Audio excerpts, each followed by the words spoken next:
Lockdown का अनुपालन कराने गई रोहतास में सब्जी कारोबारियों ने प्रशासन की टीम पर किया हमला, पथराव। घटना के बाद कई थानों की पुलिस कर रही कैंप।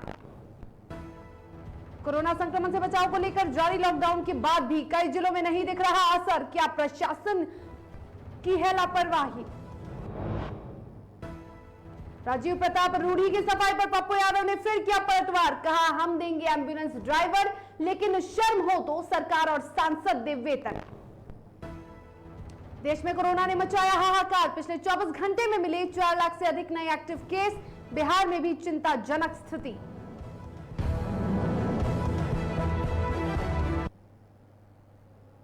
नमस्कार, आप देख रहे हैं डीटीवी भारत, आपके साथ मैं शर्मिला चौहान। खबरों की शुरुआत करेंगे, बड़ी खबर रोहतास से आ रही है, जहां रोहतास के कराघर में सब्जी कारोबारियों के द्वारा पुलिस पर पत्थरबाजी करने का मामला सामने आया है। बताया जा रहा है कि रोहतास के कराघर में सुबह कुछ सब्जी कारोबारियों को सीमित जगह पर जाने के लिए प्रशासन जब कहने गया तो कुछ सब्जी कारोबारी उग्र हो गए और प्रशासन पर पथराव करने लगे, जिसमें 2 पुलिसकर्मी गंभीर रूप से घायल भी हो गए। मौके पर पहुंचकर कई थानों की पुलिस गश्त कर रही है। प्रशासन के द्वारा हालात को नियंत्रण कर लिया गया है और इस दौरान पुलिस ने एक उपद्रवी को गिरफ्तार भी किया है। कार्रवाई तो कर ली गई है, लेकिन बड़ा सवाल यह है कि क्या प्रशासन पर हमला करना जायज है?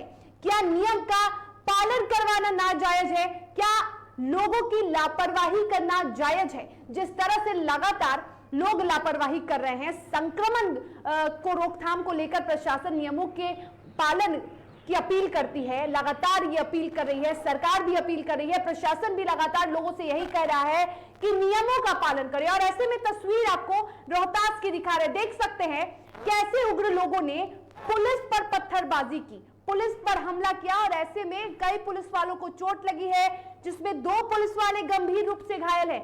ऐसी शर्मनाक तस्वीर रोहतास से सामने आई है। सुबह के टाइम में पुलिस अपनी गश्ती टीम के साथ निकली हुई थी और यहाँ पे मना किया गया है जितने भी लोग हैं कि इस जगह पे सब्जी का बिक्री नहीं होगा या फल का बिक्री नहीं होगा, उसके लिए स्टेडियम निर्धारित किया गया है। लेकिन कुछ उसी में असामाजिक तत्व थे जिन्होंने पुलिस के ऊपर जो है वो ईंट पत्थर से जो है वो किया, उनको खदेड़ दिया गया है। बाकी और स्थिति अभी सामान्य है, पुलिस गश्ती कर रही है। कितने लोग और जितने भी जो है वो जो भी थे, जितने भी 20-25 जितने भी लोग थे घायल सर कितने हैं? पुलिस का 2 जवान घायल हैं और उधर से भी जो है कुछ लोग सूचना है, देख लेते हैं। अभी जो है वो पीएचसी में जो है वो हम लोग देख लेते हैं, जो भी स्थिति रहेगी हम लोग। और इस पर अधिक जानकारी के लिए रोहतास से हमारे संवाददाता अश्विनी चौबे फोन लाइन पर, अश्विनी पांडे माफ कीजिएगा, फोन लाइन पर जुड़े हुए हैं। अश्विनी, जिस तरह से ये तस्वीर रोहतास से देखने को मिली, पुलिस का सब्जी कारोबारियों को शिफ्ट कराने दूसरी जगह गई थी और वैसे में कारोबारियों ने पुलिस पर हमला कर दिया। फिलहाल कैसी स्थिति बनी हुई है वहां की? फिलहाल मैं आपको बता दूं शर्मिला की जिस तरीके के जो हालात उत्पन्न हुई सुबह करीब 7-8 बजे की बात बताई जा रही है। यहाँ पे सबसे पहले स्थानीय पुलिस प्रशासन सब्जी कारोबारियों को जो है दूसरे जगह शिफ्ट करने की बात कही, जहाँ बाजार में जो है गैदरिंग हो रहा था, ऐसे में लोगों की काफी भीड़ इकट्ठी हो रही थी। और जिस तरीके से कोविड का लगातार जो संक्रमण रोहतास में बढ़ते जा रहा है, जिसको लेकर जिला प्रशासन लगातार लोगों को जो है सुझाव दे रही है, सतर्कता बरतने की बातें कह रही है। इसी कड़ी में आज सुबह में जब 7 बजे के करीब जब पुलिसकर्मी समझाने गए, स्थानीय प्रशासन समझाने गया, तो उग्र होकर के सभी कारोबारियों ने पुलिस पर ही उल्टे पथराव किया। अश्विनी, आखिर क्यों आक्रोशित, आखिर क्यों लोग इतने आक्रोशित हो गए, आखिर क्यों पुलिस पर हमला किया गया?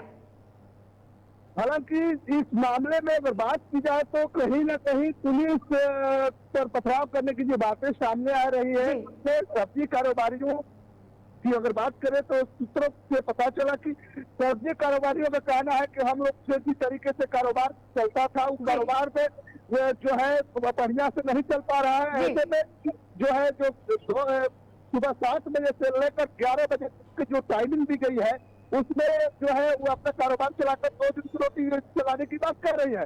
लेकिन जिस तरीके से भीड़ जो हो रही है, जो भीड़ एकत्रित हो रही है, इसको लेकर कहीं न कहीं चिंता रोहतास जिला प्रशासन जाहिर की है। जिस तरीके से कोविड-19 का संक्रमण तेजी से बढ़ा है, उसमें कहीं न कहीं प्रशासन जो है लोगों को जो है आगाह कर रहा है। लेकिन अश्विनी यहाँ पे मैं आपसे ये बात जानना चाहूंगी कि जिस तरह से लोग आक्रोशित हो गए कि सरकार ने ये पाबंदी लगाई गई है, 11 बजे तक ही दुकानों को खोलने की अनुमति दी गई है, तो इसमें प्रशासन का क्या कसूर है? ये सरकार ने ये नियम जारी किया है और नियम इसलिए जारी किया गया है कि वो सुरक्षित रह सके, कोरोना के इस बढ़ते संक्रमण को रोका जा सके। यदि ये नियम सरकार ने लागू किया है तो ये उनके लिए लागू किया है, और प्रशासन यदि नियम का पालन करने की अपील कर रही है तो ऐसे में प्रशासन पर हमला करना कितना जायज है? अश्विनी, ये तो कहीं ना कहीं बिल्कुल नाजायज तरीका है। जिस तरीके से प्रशासन लगातार अपील कर रही थी, साफ तरीके से लोगों को समझा रही थी कि आप अपने को सुरक्षित रखें, घरों में रहें और जरूरत हो तभी जाकर के बाहर सामान खरीदें, भीड़ एकत्रित ना करें। इस मामले को लेकर रोहतास जिलाधिकारी धर्मेंद्र कुमार ने भी लोगों को जो कई दिनों पहले, 2-4 दिन पहले जो है आगाह किया था कि आप लोग जरूरी आवश्यक वस्तुओं की खरीदारी करनी हो तो अभी घर से बाहर निकले, अनायास न निकले। लेकिन जिस तरीके से जो भीड़ एकत्रित हो रही है, कहीं ना कहीं ये जो है संक्रमण का पूरी तरीके से दावत दे रही है। ऐसे में लोगों को समझना होगा कि भीड़ ज्यादा उपस्थित न हो, संक्रमण से बचाव। यदि लोग संक्रमण की चेन को तोड़ते हैं, यदि लोग लापरवाही करते हैं तो हम सीधा पुलिस पर ही आरोप लगाते हैं कि प्रशासन की चूक है। लेकिन कई जिलों से ऐसी खबरें आ रही हैं कि जब प्रशासन नियम का पालन करने की अपील करता है, लोगों से नियम का पालन करवाता है, तो लोग आक्रोशित हो जा रहे हैं। आखिर क्यों आक्रोशित हो रहे हैं? क्योंकि सरकार ने ही ये नियम बनाया और ये नियम सिर्फ आपके लिए है। ये नियम अपने लिए नहीं, सरकार अपने लिए नियम नहीं लागू कर रही है, सरकार आपके लिए नियम लागू कर रही है ताकि आप सुरक्षित रहेंगे। और फिलहाल जिस तरह की तस्वीर रोहतास से सामने आई है वो बेहद शर्मनाक तस्वीर है। प्रशासन पर सरेआम हमला किया जा रहा है, प्रशासन गंभीर रूप से घायल हो रहा है। ये कैसी तस्वीर है? फिलहाल तमाम जानकारी के लिए आपका बहुत शुक्रिया अश्विनी। तो रोहतास से एक बेहद शर्मनाक तस्वीर सामने आई, हमने आपको दिखाया। और सवाल भी है, डीटीवी भारत आपसे पूछ रहा है कि क्या ऐसे लगाएंगे संक्रमण पर लगाम, क्या ऐसे जीतेंगे कोरोना से जंग? और अब खबरों में आगे बढ़ेंगे, बात करेंगे राजधानी पटना की। राजधानी पटना की भी ऐसी ही स्थिति है। रोहतास की खबर आपने देख ली। कोरोना संक्रमण की चेन को तोड़ने के लिए बिहार सरकार द्वारा लगाए गए लॉकडाउन की सरेआम धज्जियां उड़ाई जा रही हैं। मामला पटना के बाईपास थाना क्षेत्र का है, जहां थोक सब्जी मंडियों में सोशल डिस्टेंसिंग की धज्जियां उड़ रही हैं। और हैरानी करने वाली बात यह है कि थाने से महज 100 मीटर की दूरी पर यह सब्जी मंडी है, बावजूद इसके यहां की पुलिस तो लापरवाह दिख रही है। तो राजधानी पटना की ये तस्वीरें दिखा रहे हैं। एक तरफ हमने आपको रोहतास की तस्वीर दिखाई जहां प्रशासन एक्टिव है, तो प्रशासन पे हमला कर दिया जा रहा है, उसकी जान को खतरा है। और दूसरी ओर राजधानी पटना की तस्वीरें आपको दिखा रहे, देख सकते हैं किस तरह से लॉकडाउन की धज्जियां उड़ रही हैं। लॉकडाउन लगा हुआ है बिहार में और देखने से तो नहीं लग रहा कि कहीं भी लॉकडाउन के नियमों का पालन हो रहा है। सब्जी मंडी की तस्वीर है जहां पे लोगों की खचाखच भीड़ है, सब्जी व्यापारी भी यहां पे हैं और प्रशासन कहीं भी नजर नहीं आ रहा है।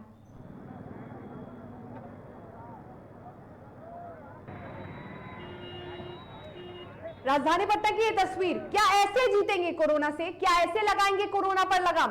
क्या ऐसे संक्रमण पर काबू पाएंगे हम? सब्जी मंडियों में लगातार सोशल डिस्टेंसिंग की धज्जियां उड़ती नजर आ रही हैं। राजधानी पटना के बाईपास थाना क्षेत्र स्थित जो सब्जी मंडी है, वहां की हम तस्वीरें आपको दिखा रहे हैं। देखिए किस तरह की तस्वीरें हैं। क्या ऐसा लग रहा है कि बिहार में आज लॉकडाउन का चौथा दिन है? क्या ऐसा लग रहा है कि बिहार लॉक हो चुका है पूरी तरह से? हालांकि जितने भी दुकान हैं, जितने भी सब्जियों की दुकानें हैं, जितने भी कह सकते हैं कि मांस मछली की दुकानें हैं, सिर्फ दवा दुकानों को छोड़कर, रेस्टोरेंट्स को छोड़कर तमाम जो दुकानें हैं वो 11 बजे तक बंद हो जाती है। और ऐसे में सुबह का ये जो नजारा आप देख रहे हैं ये आपको हैरान कर देगा, क्योंकि बिहार में लॉकडाउन है लेकिन आम दिनों की तस्वीर, सामान्य दिनों की तरह ये तस्वीर सामने आ रही है, या कहें कि उससे भी ज्यादा भीड़ नजर आ रही है सब्जी मंडियों में। क्या कहां है प्रशासन? क्या ऐसे संक्रमण पर आप लगाम लगाएंगे? क्या ऐसे कोरोना की चेन को तोड़ा जा सकेगा?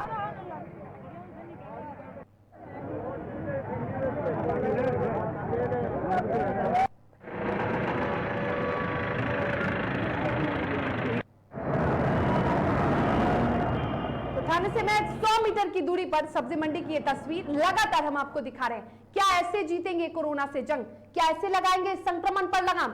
लगातार ये सवाल हम आपसे पूछ रहे हैं, जनता से भी पूछ रहे हैं जो पुलिस पर, प्रशासन पर हमला कर रही है, प्रशासन से भी पूछ रहे हैं जो लापरवाही बरतने की पूरी छूट दे रही है, लोगों से लोग यदि लापरवाही कर रहे हैं तो उस पर लगाम नहीं लगा रहा है। ऐसे प्रशासन से भी हम सवाल करते हैं, जनता से भी सवाल करते हैं कि क्या ऐसे जीतेंगे कोरोना से जंग। और इस पर अधिक जानकारी के लिए हमारे साथ पटना सिटी से संवाददाता मुकेश फोन लाइन पे जुड़े हुए हैं। मुकेश, एक तस्वीर राजधानी पटना के सामने आई जहां सब्जी मंडी में खचाखच भीड़ लगी हुई है, प्रशासन कहीं नहीं है। क्या ऐसे कोरोना से जंग जीत सकते हैं हम? जी बिल्कुल, बात किया तो जिस तरीके से बिहार के मुख्यमंत्री नीतीश कुमार ने घोषणा किया है कोई बिहार में पूर्ण रूप से लॉकडाउन के लिए, लेकिन यहाँ पे कहीं भी पटना सिटी में बहुत ऐसे इलाके हैं जहाँ पे कोई लॉकडाउन का पालन नहीं किया जा रहा। वही ताजा मामला जो आप देख रहे हैं कि बाईपास थाने से महज 100 मीटर की दूरी पे ये सब्जी मंडी का जो होलसेल विक्रेता है, वहाँ पे सुबह 7 से यहाँ तक परमिशन दिया जाता है बेचने के लिए, लेकिन वहाँ उस बीच में जो भीड़ देखने को मिल रहा है वहाँ पे सोशल डिस्टेंस और मास्क बहुत सारे लोग नहीं पहने, तो कहीं ना कहीं कहा लॉकडाउन की जो स्थिति बनी हुई है उसकी लोग धज्जियां उड़ा रहे हैं। लेकिन जहाँ तक बात की प्रशासन की, तो जो महज 100 मीटर की दूरी पर थाना है, तो वहाँ पे प्रशासन को चाहिए मुस्तैद रहने के लिए कि जितनी संख्या में वहाँ सब्जी मंडी और विक्रेता में जो ग्राहक लोग आते हैं लेने के लिए, उन लोग को कम से कम ट्राई करने के लिए, लेकिन वहाँ बिल्कुल मुकेश, 100 मीटर की दूरी पर जैसे आपने बताया थाना है, और इसके अलावा सरकार ने भी ये आदेश दिया था कि जो भी भीड़ भाड़ वाले इलाके हैं जहां भी दुकानें लग रही हैं वहां भी पुलिस बल को तैनात होना था। कई ऐसे अभी भी हम जगह देखते हैं जहां 11 बजे तक जब खुली रहती हैं दुकानें तब भी पुलिस कई इलाकों में तैनात रहती है, पूरी तरह से अपने कह सकते हैं कि नियमों का पालन करवा रही है, अपने काम पर लगी हुई है, लोगों से नियमों की अपील करने को कहती है। लेकिन ऐसे में यहाँ की जो तस्वीर हम दिखा रहे हैं लगातार, कहाँ है प्रशासन? ऐसे लॉकडाउन के चेन को, ऐसे कोरोना के चेन को तोड़ने में मदद करेगा? जी सर, जहाँ तक बात की जिस तरीके से चैन बनाने के लिए थोड़ा बनाया गया था कि लॉकडाउन लगाया गया था, लेकिन यहाँ चैन तोड़ने को देखा जा रहा था। तो जिस तरीके से काफी संख्या में सब्जी दिखे, हाउसल मंडी है, तो हाउसल मंडी में जितने पता सिटी के उस क्षेत्र के जो भी सब्जी मंडी के दुकानदार लोग हैं वहीं से सब्जी खरीदते हैं, लेकिन सोशल डिस्टेंस और मास्क की वहाँ पर अगर बात की है तो वहाँ पे देखा जा सकता है सोशल डिस्टेंस के साथ घटिया उड़ाई जा रही है, लॉकडाउन के पालन नहीं किया जा रहा। लेकिन बात किया तो वहाँ पे जैसे किस तरीके से भीड़ लगा, प्रशासन को चाहिए था वहाँ मुस्तैद रहने के लिए, लेकिन प्रशासन वहाँ मुस्तैद नहीं रहती है। लेकिन इस तरीके से जिस तरीके से रोज जो संख्या बढ़ते जा रही है कोरोना को लेकर, तो वहाँ पे कम से कम प्रशासन को अभी भी जागरूक होना चाहिए। जिस तरीके से वहाँ पे लापरवाही बढ़ती जा रही है, वहाँ पे सख्ती बढ़ती जा रही है। बिल्कुल, कम से कम जो जगह जहाँ पे भीड़ लग रही है, ऐसी दुकानें जहाँ पे दुकान खुल रही है, सब्जी मंडी जहाँ पे भीड़ लग रही है, ऐसे में तो प्रशासन का तैनात होना अति आवश्यक है, क्योंकि वही ऐसी जगह है जहाँ संक्रमण का खतरा बढ़ सकता है। चेन जो है वो लगातार, चेन कैसे टूटेगा? यदि आप नियमों का पालन नहीं करेंगे, यदि आप संक्रमण से बचाव अपना नहीं करेंगे, तो चेन आखिर कैसे टूटेगा? सोशल डिस्टेंसिंग का यदि आप पालन नहीं करेंगे तो कैसे हम कोरोना से जंग जीत पाएंगे? और ऐसे में जो बहुत भीड़ भाड़ वाले इलाके हैं मुकेश, वहां पे तो प्रशासन का रहना, प्रशासन का तैनात होना अति आवश्यक है। फिलहाल तमाम जानकारी के लिए आपका बहुत शुक्रिया मुकेश। तो लगातार हम आपको खबरें दिखा रहे हैं कि किस तरह से नियमों की धज्जियां उड़ रही हैं। राजधानी पटना की खबरें दिखाएं जहां पे प्रशासन तैनात नहीं है, रोहतास की आपको खबरें दिखाएं जहां पे प्रशासन जब नियमों का पालन करवाने जाती है तो उस पर हमला होता है।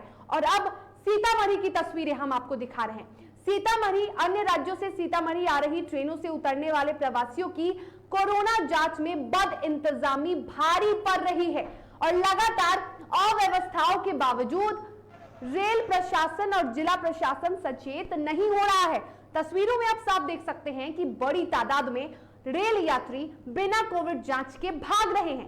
गौरतलब हो कि बिहार में बढ़ते कोरोना संक्रमण के बीच प्रदेश में 15 मई तक लॉकडाउन लगा है और ऐसे में इतनी बड़ी लापरवाही परेशानी का सबब बन सकती है।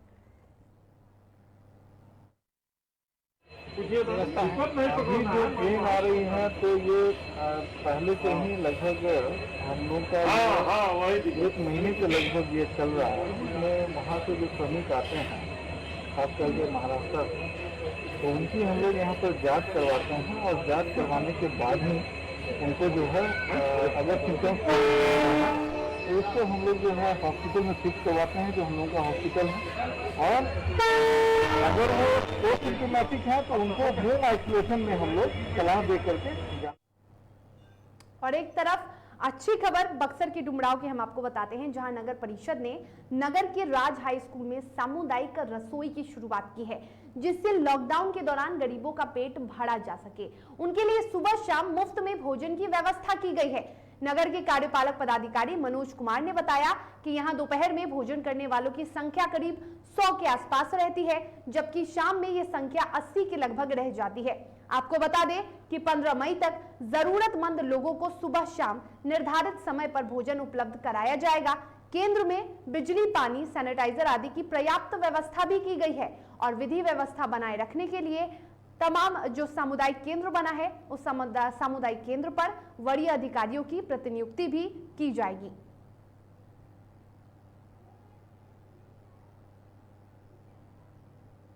और इस पर अधिक जानकारी के लिए बक्सर से हमारे संवाददाता सुमित फोन लाइन पे जुड़े हुए हैं। सुमित, लगातार जो चिंताजनक तस्वीरें हैं वो हम देख रहे हैं, भूखमरी से कई लोग शिकार हो रहे हैं वो हम देख रहे हैं, लेकिन बक्सर में एक बड़ी अच्छी पहल नगर परिषद द्वारा की गई है। एक अच्छी खबर बक्सर से सामने आई है, जहां सामुदायिक केंद्र पर तमाम नियमों का पालन करवाते हुए लोगों को मुफ्त में भोजन करवाया जा रहा है। जी बिल्कुल, यह एक सकारात्मक और एक अच्छी खबर भी है बक्सर जिले के लिए, क्योंकि जो लोग निर्धन है, जिनके पास खाने का कोई साधन नहीं है, क्योंकि लॉकडाउन में सारे काम धंधे सब बंद पड़े हुए हैं, और एक तरह से ये कह ले कि निर्धन जिनके पास कोई काम नहीं है या फिर जो भूखे मर रहे हैं, उनके लिए ये सामुदायिक रसोई की शुरुआत की गई है, जिसका शुरुआत नगर परिषद डुमराव में किया गया जी।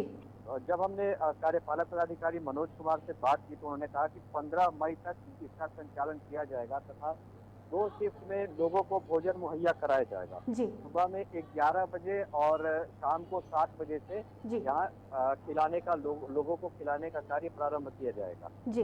जब हमने वहाँ खा रहे लोगों से भी बात की तो उन्होंने बताया कि नहीं, ये बिल्कुल अच्छी पहल है और उससे वे बिल्कुल संतुष्ट दिखते हैं। बिल्कुल, और हम तस्वीरें भी लगातार सुमित देख रहे हैं, बहुत अच्छी तरीके से नियमों का पालन करवाया जा रहा है। बहुत मजदूर आ रहे हैं सामुदायिक केंद्र पर खाना खाने, और मजदूरों के लिए एक बहुत राहत की बात है, और उनसे भी सबसे पहले खाना खाने से पहले उन्हें भी सैनिटाइज किया जा रहा है। तो ये एक अच्छी तस्वीर देखने को आई है, जो कि सुकून देने वाली तस्वीर है बक्सर से। फिलहाल तमाम जानकारी के लिए आपका बहुत शुक्रिया सुमित। तो बक्सर के डुमराव की ये सामुदायिक केंद्र की ये तस्वीर हम आपको दिखा रहे हैं, और शायद ये तस्वीर आपके चेहरे पर एक मुस्कुराहट ला दे।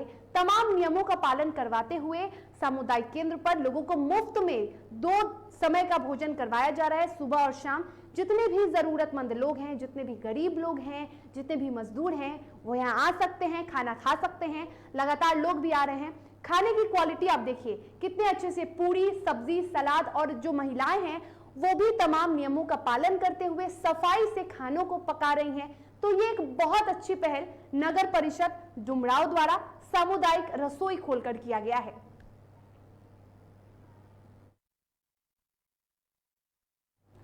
एक कहावत तो आपने सुना ही होगा, चोरी भी और सीना जोड़ी भी, और इस कहावत को चरितार्थ किया है समस्तीपुर जिले के मुसरी घरारी थाना क्षेत्र के हरपुर एलौथ पंचायत के मुखिया जगन्नाथ शाह ने। ये मुखिया जी, जब लोगों ने विकास कार्यों के बारे में मुखिया जी से पूछा तो मुखिया जी तिलमिला गए। फिर क्या हुआ, ये रिपोर्ट देखिए। समस्तीपुर जिले के मुसरी घरारी थाना इलाके के हरपुर एलौथ पंचायत के मुखिया जगन्नाथ शाह ने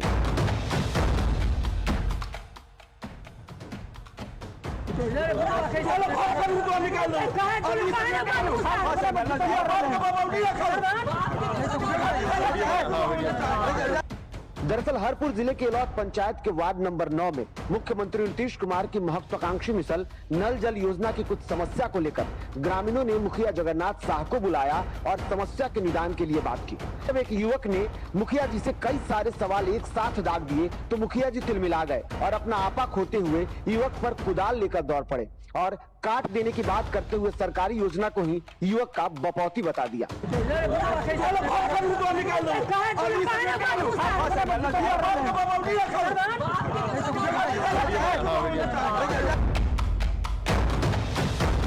वही मुखिया जी के आपा खोते ही लोगों ने बीच बचाव शुरू किया और मुखिया जी को समझाने में जुट गए।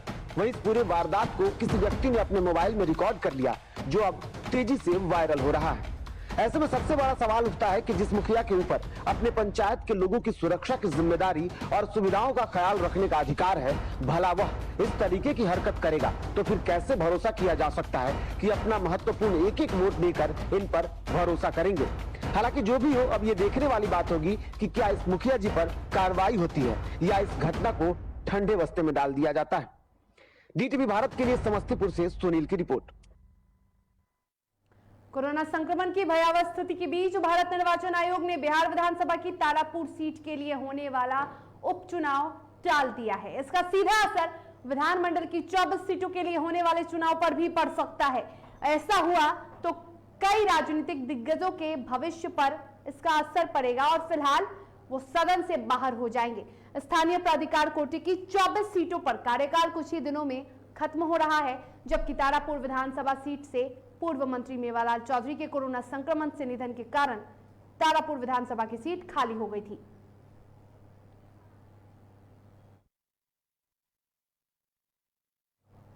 वहीं पटना में जॉब सुप्रीमो पप्पू यादव ने प्रेस कॉन्फ्रेंस कर सारण के बीजेपी सांसद राजीव प्रताप रूढ़ी पर जमकर हमला बोला। उन्होंने कहा कि 1.25 साल से एम्बुलेंस मुखियों पर के घर पर लगा हुआ है। एक और सरकार एम्बुलेंस के लिए ड्राइवर ना उपलब्ध होने की बात कहती है, तो दूसरी तरफ सूबे में एम्बुलेंस की कमी के कारण मरीज अपनी जान गंवा रहे हैं। और ऐसे में पप्पू यादव ने कहा कि यदि एम्बुलेंस ड्राइवर उपलब्ध नहीं है तो ऐसी विकट परिस्थिति में वो ड्राइवर उपलब्ध करवाएंगे।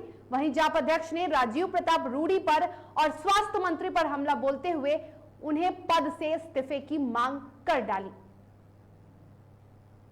18 रुपया सरकार से मांग करता हूं, कोरोना पेशेंट को एम्बुलेंस फ्री किया जाए, कंप्लीट फ्री किया जाए। लोग जिंदगी और मौत की जिंदगी जीते हैं, जिंदगी तबाह हो चुकी, पैसे नहीं है घर में, लेकिन एम्बुलेंस वाले जब तक पैसा नहीं लेते तब तक लाते नहीं, लाते नहीं, मार देते। मैं कल भी कहा कि किसी भी कीमत पर प्राइवेट नर्सिंग होम को आंध्रा के तट पर आप फ्री करिए। रेमडेसिविर 1 महीने से ऊपर हो गया और अभी तक लाखों जान चली गई और इनका अलाउद्दीन का चिराग हो गया रेमडेसिविर। हमारे नेता प्रेमचंद सिंह जी का क्षेत्र वो घर है, इनसे पूछिए कितने दिनों से वहां एम्बुलेंस लगा। और आज अभी हम मोदी आग्रह करेंगे, हमारे नेता प्रेमचंद सिंह जी तैयार हैं 40 ड्राइवर को लेकर के लाइसेंस के साथ। और देश में लगातार कोरोना का कहर जारी है। पिछले 3 दिनों से लगातार 4 लाख से अधिक कोरोना के केस सामने आ रहे हैं। वहीं अब कोरोना की चपेट में आकर लोगों की मरने की संख्या में भी लगातार इजाफा हो रहा है। बीते 24 घंटे में भारत में एक दिन में रिकॉर्ड करीब 4,200 कोरोना मरीजों की जान गई है, जो अब तक एक दिन में होने वाले सबसे ज्यादा मौतें हैं। देश में पिछले 24 घंटे में कोरोना के 4,01,078 नए मरीज सामने आए हैं। वहीं देश में कोरोना के एक्टिव मामलों का आंकड़ा 37 लाख के पार पहुंच चुका है।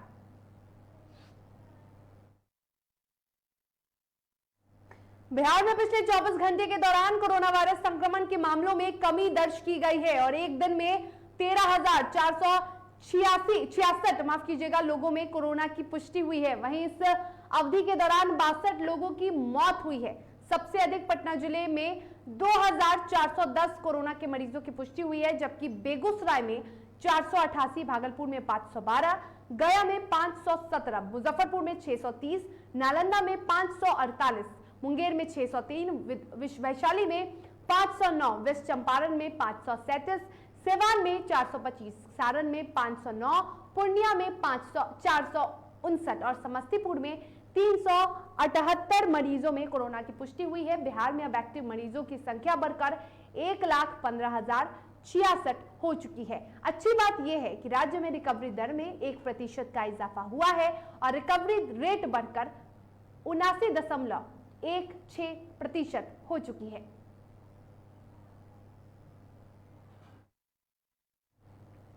और गया में कोरोना संक्रमण का प्रकोप लगातार बढ़ते जा रहा है, जिसके कारण कोरोना संक्रमित मरीजों की संख्या में वृद्धि हो रही है। वहीं दूसरी ओर मौत का आंकड़ा भी बढ़ता जा रहा है और ऐसे में गया नगर निगम ने विगत 15 दिनों से व्यापक अभियान चला रखा है, जिसको लेकर मेयर गणेश पासवान और डिप्टी मेयर मोहन श्रीवास्तव के नेतृत्व में नगर निगम के अधिकारी और तमाम सफाई कर्मी शहर के विभिन्न वार्डों में लगातार सैनिटाइजेशन और फॉगिंग अभियान चला रहे हैं। वहीं इस अभियान को आज भी जारी रखने के लिए मेयर ने सरकार से मांग करते हुए कहा कि नगर निगम के पास अब धन की कमी हो रही है और इसलिए सरकार 10 करोड़ की राशि मुहैया कराए ताकि अभियान को गति दिया जा सके।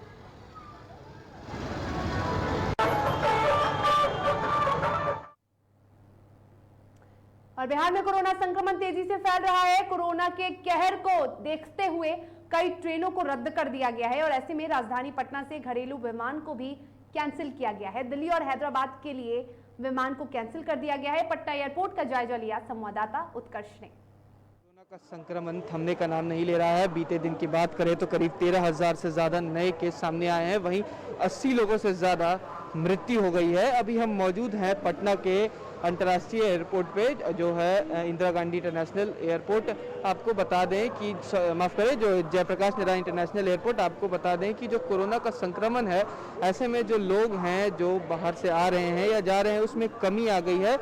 जो पहले की तस्वीरें अमूमन होती थी वहाँ पे लोग काफ़ी होते थे, क्योंकि जो कोरोना का संक्रमण इतना ज़्यादा फैल गया है कि जो अब आप देख रहे हैं तस्वीरों में किस तरीके से लोग जो हैं वह सोशल डिस्टेंसिंग का पालन कर रहे हैं। जो यहाँ के सिक्योरिटी है जो CISF को दिया गया है वो भी इन सब चीज़ों का ध्यान रख रही है। ऐसे में जो संक्रमण है राजधानी पटना में या फिर पूरे बिहार में बात करें या राजधानी की बात करें, ऐसे में काफ़ी ज़्यादा फैल रहा है। बीते दिन की भी कहानी सामने आई थी कि जो सेना के हवाले कर दिया गया है पटना का ESIC अस्पताल, जो कि बिहटा में है, और वहाँ पर कोविड संक्रमित मरीज भी काफ़ी ज़्यादा पाए जा रहे हैं, क्योंकि वहाँ जो बेड का वहाँ का हाल है वो अभी 100 बेड है, उसके बाद उसे 300 बेड और ज़रूरत पड़ने पे 500 बेड भी किया जाएगा। और जो संक्रमण जितने तेज़ी से फैल रहा है, ऐसे में वैक्सीनेशन की भी काफ़ी ज़रूरत है, क्योंकि जो बिहार है और पूरी जो राजधानी पटना है वहाँ पर भी कहीं ना कहीं किल्लत हो रही है। ऑक्सीजन और रेमडेसिविर की भी बात की जाए तो वो भी कम हो रही है। और हवाई यात्रा देख रहे हैं कि बहुत सारी फ्लाइटें जो हैं वो देख रहे हैं रीशेड्यूल्ड है या टाइम पे चल रही है। जो बेंगलोर वाली फ़्लाइट है उसे भी रद्द कर दिया गया है, दिल्ली से आने वाली फ़्लाइट भी रद्द कर दी गई। तो कहीं ना कहीं लॉकडाउन का कुछ असर हो रहा है, क्योंकि बीते दिन राजधानी ट्रेन है, शताब्दी है, उन सभी ट्रेनों को रद्द कर दिया गया था। तो संक्रमण जिस तरीके से फैल रहा है, हाईकोर्ट ने भी फटकार लगाई थी राजधानी में और सरकार को कि अगर आपके हवाले से नहीं संभल रहा है तो आप इस्तीफ़ा दे दें, संभल नहीं रहा है तो आप इस्तीफ़ा दे दें या फिर सेना के हवाले कर दें। ट्विटर पे भी ट्रेंड चल रहा है कि स्वास्थ्य मंत्री इस्तीफा दे दे, क्योंकि 1 लाख से ज़्यादा लोग जो हैं वह यही मांग कर रहे हैं कि मंगल पांडे को इस्तीफा देना चाहिए। और बीते दिन DMCH के जो सुपरिटेंडेंट है, मेडिकल सुपरिटेंडेंट, उन्होंने भी इस्तीफा दे दिया और साफ तौर पर कहा कि हमारे यहाँ ऑक्सीजन बेड, वेंटिलेटर की कमी है, ऐसे में लोगों को मैं मरता नहीं देख सकता। तो कहीं ना कहीं सवालिया निशान खड़ा होते हैं स्वास्थ्य व्यवस्था पे कि बिहार में किस तरीके से व्यवस्था यहाँ की हो गई है, क्योंकि जो ऑक्सीजन की किल्लत बीते दिन हो रही थी, हालांकि प्लांट्स तो लगाए गए हैं लेकिन अभी भी समस्या नहीं सुलझ रही है।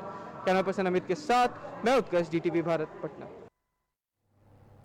और इसी के साथ बुलेटिन में फिलहाल इतना ही। मुझे दीजिए इजाजत और DTV भारत आपसे ये अपील करता है कि आप भी कोरोना के नियमों की अनदेखी ना करें। सरकार अपना काम कर रही है, प्रशासन अपना काम कर रहा है और आप भी अपना काम करिए। नियमों का पालन अति आवश्यक है। मास्क का उपयोग करिए और सोशल डिस्टेंसिंग का भरपूर ख्याल रखिए, क्योंकि आप सुरक्षित रहेंगे, आपका परिवार सुरक्षित रहेगा, हमारा देश सुरक्षित रहेगा। मुझे इजाजत दीजिए, नमस्कार।